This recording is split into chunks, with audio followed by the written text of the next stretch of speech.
Hello friends, welcome back to my channel. ఈరోజు ఏపీటీఎస్లో అన్ని విద్యా సంస్థలకి సెలవు ఉంది. Schools, colleges, degree colleges, engineering colleges అందరికి కూడా ఈరోజు హాలిడే ప్రకటించింది government. In both AP and TS ఉభయ రాష్ట్రాలు కూడా, రెండు రాష్ట్రాలు కూడా ఈరోజు సెలవు ప్రకటించాయి. ఈ భారీ వర్షాల నేపథ్యంలో ఇక యూనివర్సిటీలు కూడా సెలవు ప్రకటించాయి.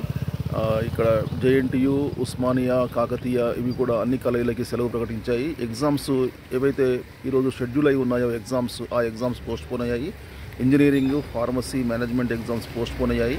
సో ఎవరైనా ఇన్స్టిట్యూట్స్ వైలేట్ చేసినట్లయితే, రూల్స్ వైలేట్ చేసి ఈరోజు ఓపెన్ చేసినట్లయితే స్ట్రిక్ట్ యాక్షన్ తీసుకుంటామని చెప్పేసి ప్రభుత్వాలు చెప్తున్నాయి. ఎందుకంటే ఇలాంటి ఇన్సిడెంటే లాస్ట్ వీక్ ఏపీలో జరిగింది. ఒక స్కూల్ వాళ్ళు సెలవు ఇవ్వకపోవడం వల్ల ఒక ప్రమాదం కూడా జరిగింది. ఒక బాలుడు చనిపోయాడు. సో ఇలాంటివి మళ్ళీ పునరావృతం కాకుండా గవర్నమెంట్ తగు చర్యలు తీసుకుంటుంది. స్ట్రిక్ట్ వార్నింగ్ కూడా ఇచ్చింది అన్ని మేనేజ్మెంట్లకి, ప్రైవేట్, ఎయిడెడ్, అన్ఎయిడెడ్ అందరికీ కూడా.